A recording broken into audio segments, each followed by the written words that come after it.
Que motivo eu tenho pra acordar mais cedo? Em pleno domingo, chova ou faça sol. Se não for trabalho ou então diversão, algo que eu faça por obrigação. Eu tenho motivo pra acordar mais cedo. Em pleno domingo, chova ou faça sol. Vou te encontrar na escola dominical, que faz o domingo ser especial. Escola dominical, feita pra mim, pra você. Espaço pra crescer e a Bíblia conhecer, sempre junto com você. Escola dominical, feita pra mim, pra você. Espaço pra crescer e a Bíblia conhecer, sempre junto com você. Que motivo eu tenho pra acordar mais cedo? Em pleno domingo, chova ou faça sol. Se não for trabalho ou então diversão, algo que eu faça por obrigação. Eu tenho motivo pra acordar mais cedo. Em pleno domingo, chova ou faça sol. Vou te encontrar na escola dominical, que faz o domingo ser especial. Escola dominical, feita pra mim, pra você. Espaço pra crescer e a Bíblia conhecer, sempre junto com você. Escola dominical, feita pra mim, pra você. Espaço pra crescer e a Bíblia conhecer, sempre junto com você. Escola dominical, feita pra mim, pra você. Espaço pra crescer e a Bíblia conhecer, sempre junto com você. Sempre junto com você. Sempre junto com você. Graça e paz a todos que nos acompanham aqui no canal Palavra Viva e Fiel. Vamos para a nossa 8ª lição do trimestre, os 10 mandamentos, em Êxodo capítulo 20. Nosso texto áureo: Então falou Deus todas estas palavras. Êxodo capítulo 20, versículo 1. A verdade prática nos diz que os 10 mandamentos formam o sustentáculo ético fundamental da civilização humana. A leitura bíblica está em Êxodo capítulo 20, versículos 1 até o 21. Na introdução da lição, lemos que os 10 mandamentos eram parte da aliança entre Deus e Israel, quando ele libertou a nação para si e fez dela um povo especial. É curioso que 9 desses mandamentos são repetidos nas epístolas do Novo Testamento, sugerindo que devem ser obedecidos pela Igreja. O único que não aparece é o mandamento que determina a guarda do sábado, indicando expressamente não ser necessária mais sua guarda, como lemos em Colossenses capítulo 2, versículos 16 a 17, Marcos capítulo 2, versículos 27 e 28. A imagem mais comum dos 10 mandamentos são eles escritos nas tábuas de pedra dessa maneira. No entanto, é uma imagem popular, não é a imagem bíblica. A Bíblia fala que as 2 tábuas de pedra estavam escritas por dentro e por fora, ou seja, pela frente e pelo verso. E não estava dividido da maneira como vemos aqui. 4 mandamentos em uma tábua, 6 mandamentos em outra. A Bíblia não diz isso. A Bíblia não diz quantos mandamentos havia em cada tábua. Apenas que a soma dos 2 produzia o decálogo, os 10 mandamentos, que na verdade significam as 10 palavras. O termo utilizado ali no hebraico significa literalmente declarações, palavras. São sermões, mini-sermões, cada um deles. Ou seja, não é simplesmente uma ordem, embora sejam, mas a palavra ali usada são 10 declarações, são 10 ditos de Deus para toda a humanidade, que resumem os princípios norteadores das alianças de Deus com os homens. No primeiro tópico, vemos aqui os 10 mandamentos. Veremos aspectos gerais dos 10 mandamentos necessários para uma adequada compreensão destes. Primeiro, o autor dessas palavras é Deus. Moisés era apenas o emissário. Moisés era apenas o anjo que estava encarregado de receber aqueles mandamentos, e anjo no sentido de ser mensageiro, de transmitir aquilo para o povo. Êxodo capítulo 31, versículo 18, os chama de tábuas do testemunho e diz que foram escritas pelo dedo de Deus. Dedo de Deus é uma expressão bíblica do Antigo Testamento que significa literalmente o poder de Deus. Eram obra de Deus e tinham a sua escritura. Os 10 mandamentos revelam alguns aspectos do seu autor. Primeiro, sua moralidade. Somente um Deus moral podia revelar mandamentos com elevado sentido moral. Segundo, sua pessoalidade. O Deus revelado nas Escrituras não é uma mera energia impessoal, não é uma coisa, ele é uma pessoa. E como tal, ele quer se relacionar com as suas criaturas. Ele fala, ele se comunica, ele revela a sua vontade. Por isso, a Bíblia é chamada de Palavra de Deus. Em terceiro lugar, a sua sabedoria. Se os 10 mandamentos fossem cumpridos e observados, o mundo seria um paraíso, não haveria crimes, os relacionamentos humanos seriam honrados e Deus seria glorificado. No segundo item do primeiro tópico, nós lemos sobre a importância dos 10 mandamentos. Eu sou o Senhor teu Deus que te tirei da terra do Egito, da casa da servidão ou da escravidão. Os 10 mandamentos são uma das mais conhecidas seções da Bíblia e uma das peças de literatura religiosa mais importantes do mundo. A expressão hebraica que os nomeia aparece 3 vezes no Antigo Testamento e significa literalmente 10 palavras, que foram traduzidas para o grego como decalogos, decálogo, ou seja, literalmente 10 palavras. Antes de dar a lei moral ao seu povo, Deus o resgatou da escravidão. Ele propôs uma aliança, aceita pelo povo, como lemos em Êxodo 19, versículos 4 a 8. Posteriormente, essa aliança foi selada com sangue, sangue de animais, como lemos em Êxodo 24. Com esse pacto, esse acordo firmado, Israel comprometeu-se a submeter à lei de Deus, o que implicaria agir de maneira diferente, peculiar em relação aos outros povos. O objetivo do Decálogo era santificar a nação de Israel, de modo que ela pudesse refletir o caráter santo de Deus. No terceiro item, lemos sobre a relação com o Novo Testamento. Faço misericórdia até 1000 gerações daqueles que me amam e guardam os meus mandamentos. Qual a relação desses 10 mandamentos com a nova aliança? Eles são aplicáveis ainda hoje? Devemos obedecer todos ou apenas alguns? O que eles significam à luz da revelação trazida por Cristo? Ao estudar o Antigo Testamento, temos que interpretá-lo à luz do Novo Testamento, que esse sim é a revelação final de Deus. Isso significa que os 10 mandamentos são coisas do passado e perderam seu valor? De jeito nenhum. Essa confusão se dá porque muitos não conseguem perceber os diferentes tipos de leis ou mandamentos. É bom lembrar que essa diferenciação ela não está explícita nas Escrituras. Isso é uma classificação surgida da teologia ao longo dos séculos. Então temos a lei moral, que é eterna, não caduca, ou seja, daqui a 1000 anos, adultério, idolatria, assassinato continuarão sendo pecado. A lei cerimonial, leis que tinham data de validade, que se estendiam até Cristo, que seria o cumprimento das leis cerimoniais. A finalidade destas leis era mostrar aquilo que Cristo faria. Elas foram importantes, mas já cumpriram seu propósito. O sacrifício de animais é um exemplo, ou ainda a celebração da Páscoa. Temos também as leis civis, que serviam para distinguir Israel das demais nações. Esses 3 tipos de leis, eles tinham cada um o seu propósito, o seu valor. Por exemplos de leis civis, as leis que regiam a maneira de dividir a terra, as leis que regiam os protocolos de combate das guerras, as leis que regiam a maneira de tratar os devedores, as dívidas e assim sucessivamente.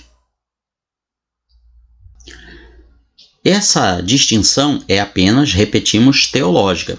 Você não encontrará nenhum versículo da Bíblia estabelecendo essa distinção.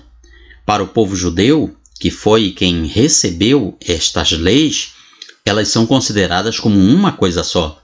Já se falou inclusive que seriam ao todo 613 mandamentos, o que novamente não está na Bíblia. Isso vem surgir muitos séculos depois, com outros rabinos judaicos, já após a vinda de Cristo a este mundo, lá pelo século 9, 10, 11. Então nós não temos nenhum versículo bíblico dizendo ao todo são tantos mandamentos. Não temos. Isso daí é uma distinção apenas teológica, doutrinária, para ajudar a classificar e a diferenciar as diversas regras. O povo judeu sempre observou essa lei como um todo, como um pacote completo, fechado, não como algo distinto, fatiado, que você poderia descartar uma parte e conservar a outra. Por isso ela é chamada de Lei de Deus, ou ainda Lei de Moisés. São sinônimos, porque através de Moisés, esta lei veio ao povo. Nós podemos comparar como uma constituição. Deus, através de todas essas regras, que não apenas eram os 10 mandamentos. Os 10 mandamentos eram, digamos assim, o capítulo inicial de todas aquelas leis. Era como se fosse uma constituição, era a constituição do povo de Israel. No nosso caso, aqui no Brasil, já tivemos várias constituições ao longo da nossa história e alguns artigos de leis, algumas regras que existiam numa Constituição passaram para outra, mas toda vez que é promulgada uma nova lei, ela revoga a lei antiga. Podemos então dizer que os 10 mandamentos eles faziam parte de uma lei que foi abolida, revogada e cujos princípios passaram para uma nova lei trazida por Cristo. Afinal, Cristo veio trazer uma nova aliança. Não se faz uma nova aliança com lei velha, precisa de uma lei nova, mas a lei nova ela absorve os princípios que haviam na lei velha, na lei que foi revogada, na lei que foi abolida. Isso inclusive é um dos princípios basilares do direito moderno.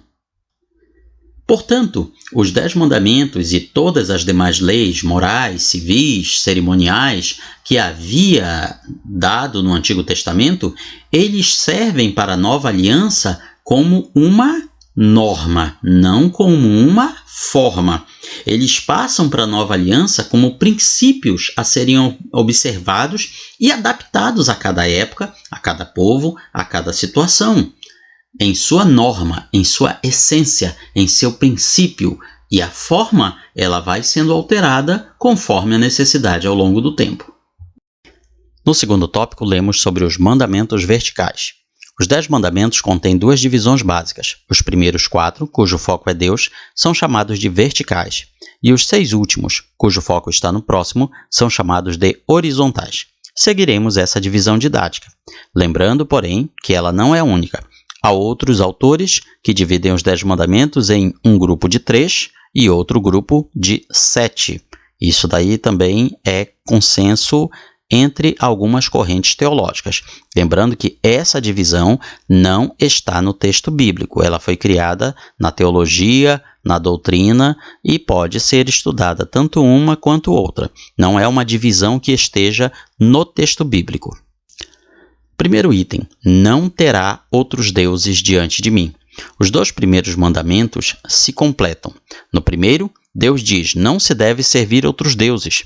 No segundo, ele proíbe a fabricação de ídolos e imagens de qualquer coisa, no céu, na terra e embaixo da terra.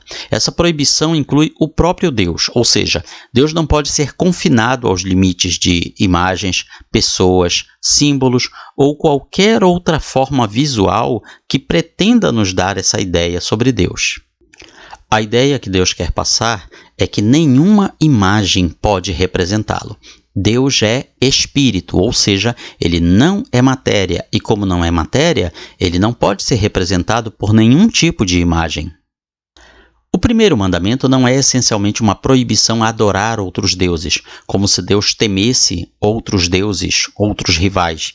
Deus está afirmando, não existem outros deuses. O que nós chamamos de deuses são apenas ídolos, fabricados pelo ser humano. Ídolos no sentido mais amplo da palavra. Podem ser imagens de escultura, tridimensionais, pinturas bidimensionais, ou até mesmo pessoas, coisas, componentes da nossa vida que podem se tornar ídolos, ou seja, coisas que vêm tentar substituir Deus. O recado que Deus quer passar com o primeiro mandamento é que ele é único no sentido que não existe outro como ele. Não existe alguém que seja onipotente, onipresente, onisciente, eterno, santo, do jeito que ele é. Ele é único, o que leva alguns a confundirem e rejeitarem a noção de trindade com base na ideia de unicidade, quando na realidade a ideia de trindade ou triunidade, ela não está em rota de colisão com a ideia de que Deus é único. Ambas se completam.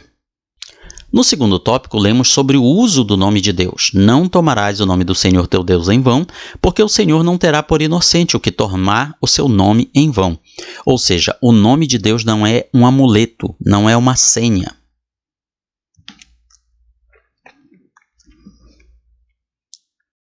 Portanto, esse nome deve ser usado com cuidado e reverenciado. Em Êxodo 3,14, Deus já revelara a Moisés seu nome. Eu sou o que sou, que seria uma tradução do tetragrama Yod, Re, Vav, Re. Em outras traduções também se escreve Eu serei o que serei. De qualquer forma, esse é o nome pessoal de Deus.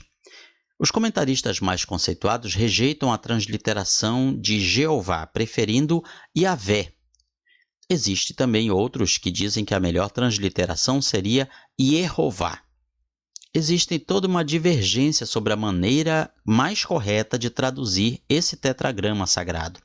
Esse tetragrama, na verdade, é composto de consoantes. Estas letras que aparecem aqui do alfabeto hebraico, que representam, juntamente com algumas vogais que foram acrescentadas séculos mais tarde, vogais da palavra Adonai, para ajudar os leitores a pronunciar.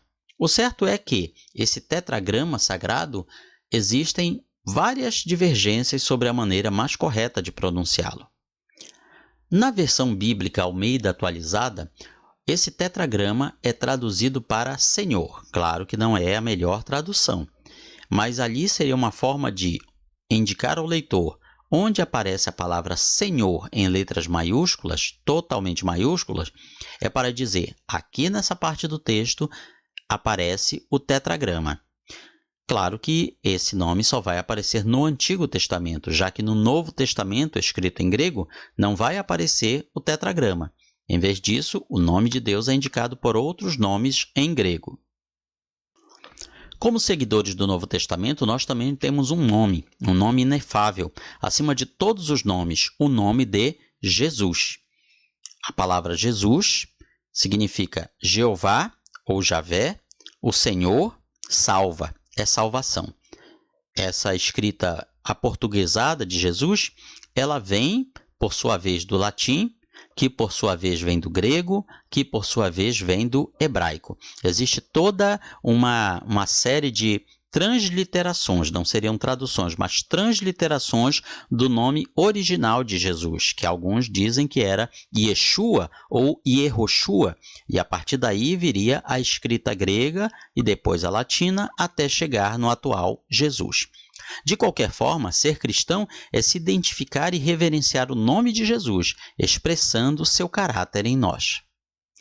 Em mais de 20 ocasiões, só no Evangelho de João, Jesus usou a expressão eu sou em relação a si próprio, sendo que em 7 delas ele usa metáforas e aponta para algum aspecto da sua obra utilizando este nome.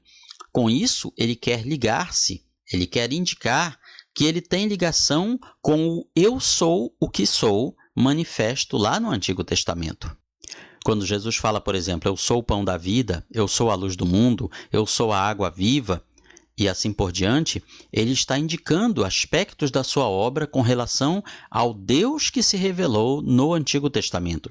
O nome de Jesus também não é amuleto verbal, não é uma senha espiritual. Ele deve ser reverenciado e tido como sagrado esse nome. Falamos já dos 3 primeiros mandamentos, vamos falar do 4º, o sábado de descanso. Lembra-te do dia de sábado para o santificar. A questão de um dia semanal para descanso e adoração encontra muita discussão modernamente. Devem os cristãos guardar o sábado? O Novo Testamento nos diz que Jesus é o Senhor do sábado, ou seja, o dono do sábado, e que este apontava para a sua própria obra. É bom lembrar que a palavra sábado não indica o 7º dia da semana. Na verdade, a palavra sábado vem de Shabat, que significa apenas e tão somente descansar ou cessar. Literalmente significa parada. Depois da ressurreição de Cristo, os cristãos, pouco a pouco, passaram a observar, a guardar o domingo em vez do sábado, porque eles entenderam que o dia de descanso falava sobre redenção. O sábado marca o fim da obra da criação e o domingo, o fim da obra da redenção. Portanto, enquanto o sétimo dia da criação aponta para uma criação que falhou, que errou, que entrou pelo caminho da decadência, uma criação que um dia vai terminar quando surgirem os novos céus e nova terra, o domingo ele aponta para uma nova criação eterna, redimida, que nunca deixará de existir. É bom lembrarmos também que nos primeiros tempos do cristianismo não havia um dia de descanso geral para todas as pessoas. Os judeus, como parte da sua religião, observavam o sétimo dia para cessar os seus afazeres e dedicar-se apenas à atividade religiosa. Mas no resto do mundo não existia isso. As pessoas trabalhavam de semana a semana, sem interrupção. Não havia um fim de semana remunerado, digamos assim. Havia, claro, dias de parada, de descanso, quando tinha, por exemplo, aniversário do rei, do imperador, nascimento do herdeiro do trono, algum festival religioso de deuses pagãos. Então, nesse ponto, os festejos cessavam os trabalhos rotineiros. Mas não havia o que hoje nós conhecemos como fim de semana. O que os cristãos faziam nos primeiros tempos do cristianismo não poderia nem ser chamado de guardar o domingo, porque o domingo não era um dia para ser simplesmente guardado, não havia uma instrução sobre como guardar o domingo. Jesus e seus discípulos não deixaram nada disso. Simplesmente, no primeiro dia da semana, que viria a se chamar domingo, já séculos depois, os cristãos se reuniam para adorar a Deus e para participar da ceia do Senhor. Sim, em muitos lugares os cristãos faziam a ceia do Senhor semanalmente. Não havia muito essa ideia de cultos todos os dias, como observamos no Ocidente moderno. Era geralmente realizado apenas uma vez na semana. Jesus Cristo consumou a obra da redenção na cruz e ressuscitou no domingo. A sua primeira aparição, as suas primeiras aparições aos seus discípulos foram em domingos. Também foi num domingo que o Espírito Santo foi derramado, como lemos em Atos capítulo 2. No domingo, a igreja cristã se reunia para ofertar, adorar, celebrar a ceia do Senhor. Num domingo, Jesus apareceu a João na ilha de Pátimos. Sim, Apocalipse 1:10, quando fala de dia do Senhor, não está falando do sábado, está falando do domingo. No grego, kuriak hemera, uma expressão que aparece apenas esta vez e que passou a ser adotada pelos cristãos para representar o primeiro dia da semana. Desde então, a igreja cristã ao longo dos séculos tem separado o primeiro dia da semana, o dia do Senhor, para dedicar-se, consagrar-se a Deus e à sua obra, lembrando que Cristo é o nosso descanso. Nele nós descansamos sempre. Um comentarista diz algo interessante. Cristo levou o sábado com ele para o túmulo e de lá trouxe o dia do Senhor, que nós hoje chamamos de domingo, na manhã da ressurreição. Portanto, o primeiro dia da semana, ele nos traz à memória a ressurreição de Cristo, a sua vitória sobre a morte. Vamos trazer aqui o que diz a declaração de fé das Assembleias de Deus sobre a questão do sábado. Sabemos que é um tema polêmico e que gera bastante discussão. A guarda do sábado é o único preceito do Decálogo não repetido no Novo Testamento, ou seja, todas as vezes que o sábado aparece no Novo Testamento, está descrevendo algum evento, alguma coisa que tinha acontecido nesse dia. Não aparece como um modo imperativo, normativo, como uma ordem para que as pessoas guardem o sábado. O sábado é um preceito cerimonial, pois é colocado no mesmo nível do ritual do templo, tanto que os sacerdotes podiam violar o sábado e ficar sem culpa. Como era essa violação do sábado? Os sacerdotes, mesmo no sábado, eles tinham que executar diversos tipos de trabalhos no templo, como carregar objetos, carregar pesos, carregar madeira, sacrificar animais. Isso fazia parte do próprio serviço religioso. Serviços esses que, se outras pessoas fizessem no sábado, seria um pecado mortal. Quando dizemos pecado mortal, significa que a pessoa seria morta, seria apedrejada. Sim, pois na lei mosaica, a pena para quem não observasse o dia de sábado era a morte. A pessoa era morta por apedrejamento. E já no livro de Êxodo, nós encontramos uma pessoa que estava catando lenha no dia do sábado e Deus ordenou que ela fosse morta. De igual modo, o sábado é colocado em pé de igualdade com os preceitos dietéticos, ou seja, com as diversas regras alimentares. Pode, não pode comer isso e aquilo. Para nós, o dia de culto é o sábado cristão, o domingo, termo que significa dia do Senhor, pois nesse dia o Senhor Jesus ressuscitou dentre os mortos. O primeiro culto cristão aconteceu no domingo, como lemos em João 20:19. Esse dia foi instituído sem decreto, sem norma legal. Não houve uma ordem explícita. Ou simplesmente os primeiros cristãos entenderam que aquele dia, o dia da ressurreição, era um dia que tinha que ser celebrado e que suplantava o sábado.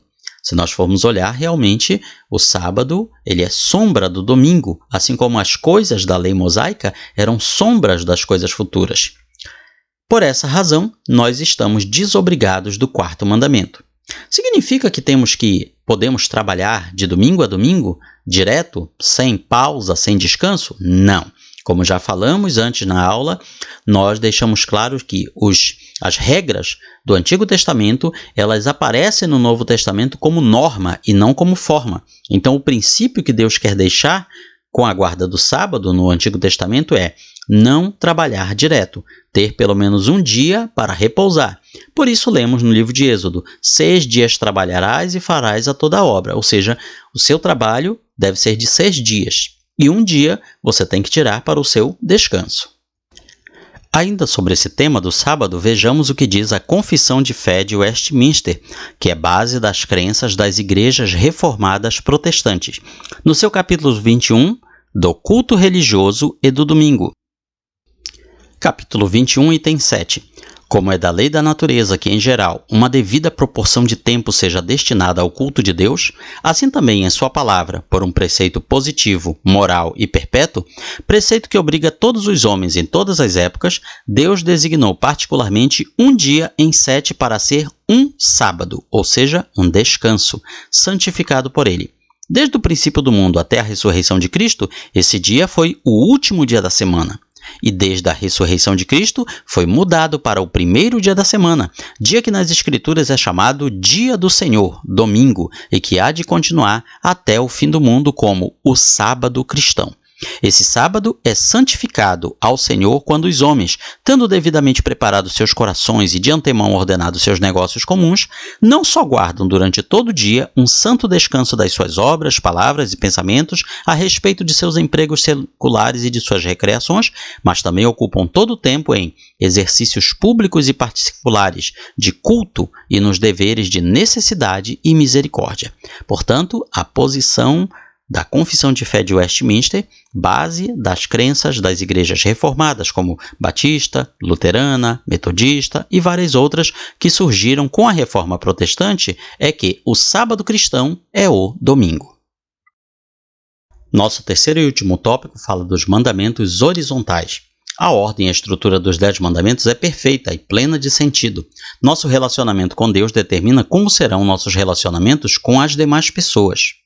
Primeiro, honrarás pai e mãe e não matarás. Honra teu pai e tua mãe, para que se prolonguem os teus dias na terra que o Senhor Deus te dá, e não matarás.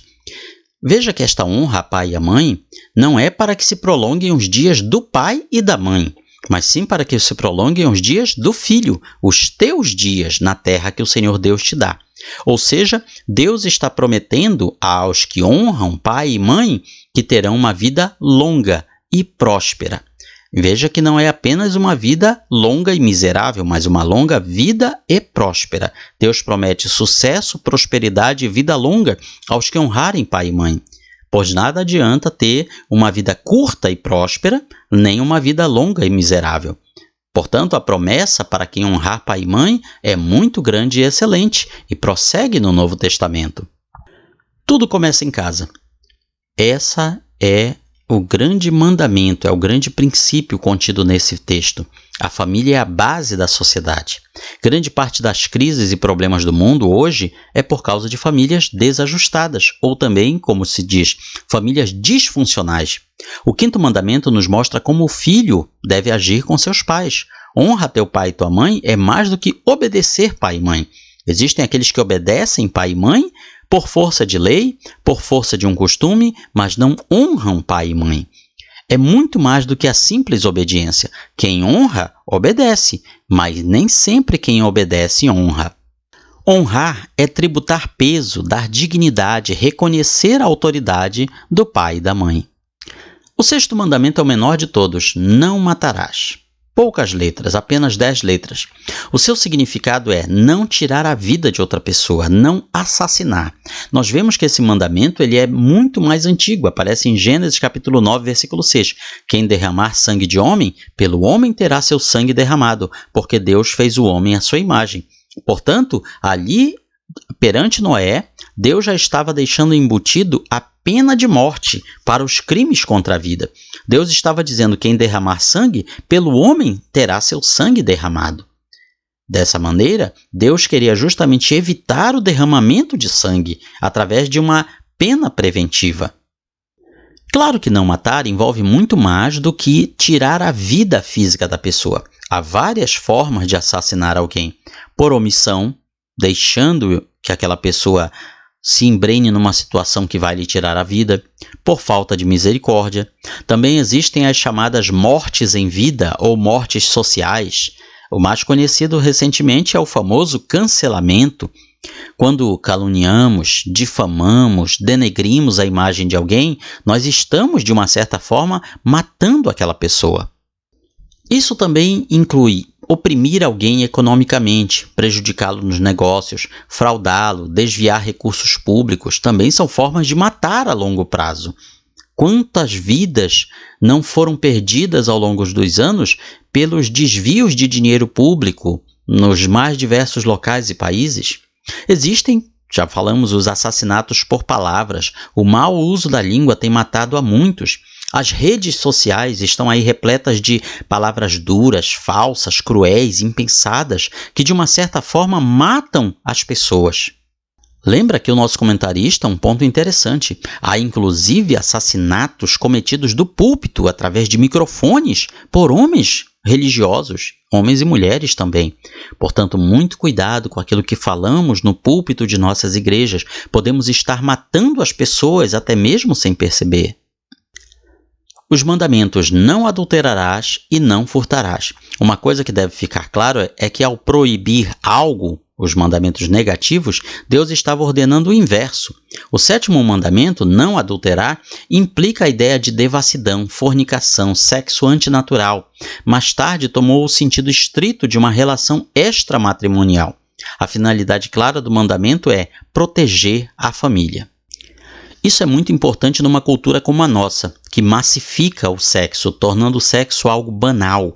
A erotização, o século da erotização, é isso que vivemos. A glorificação do sexo, o apelo à sensualidade são muito fortes em nossos dias.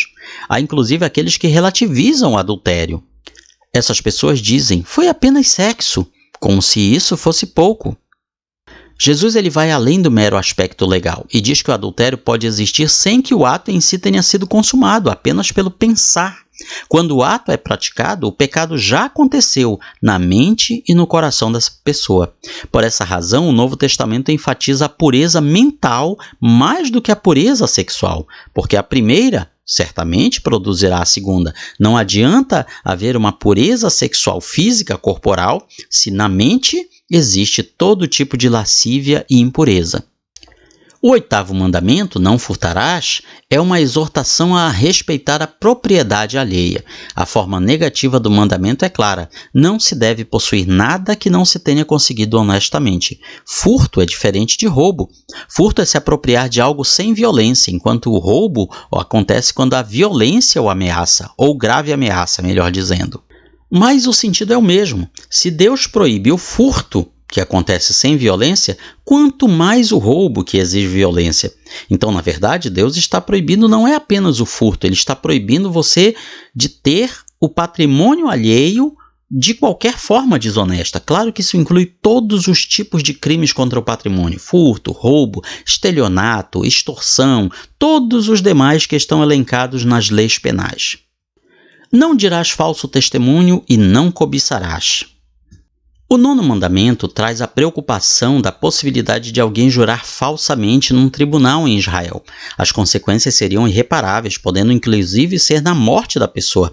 Mas essa proibição, ela vai muito além do que prestar testemunho em juízo. Inclusive, é muito comum, quando as pessoas vão depor em juízo, que os magistrados façam advertências que estão na lei para as pessoas que vão testemunhar.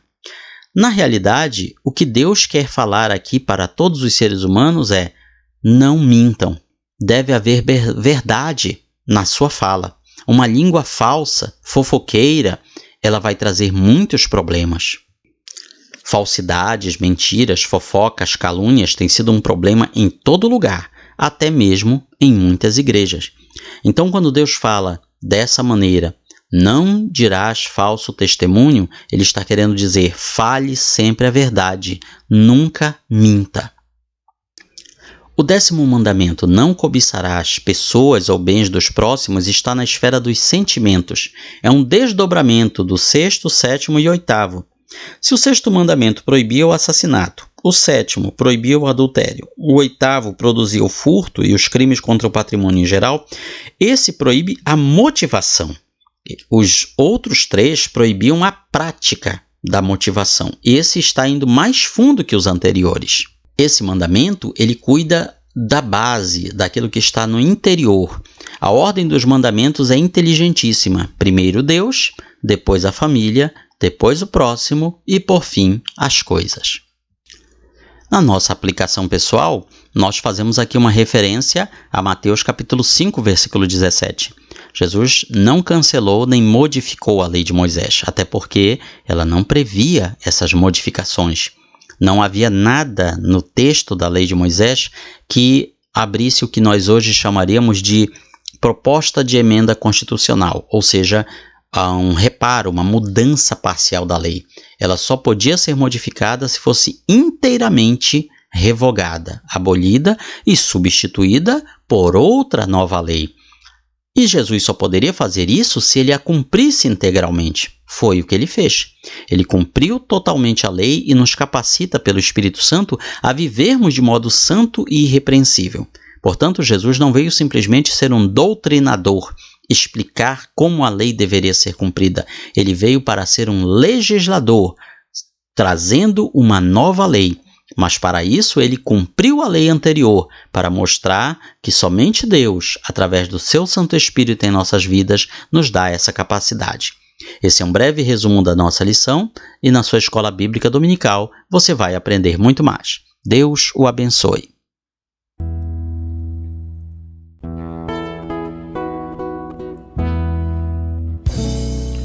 Findou-se o tempo de estudo da escola dominical. Boa lição aprendemos do nosso Pai Celestial. Despede-nos, Jesus Cristo, em tua paz e amor, e nos concede para sempre o teu celeste favor. Aos visitantes e amigos agradecemos também. Que a paz de Deus reine em todos e até domingo que vem. E até domingo que vem. E até domingo que vem.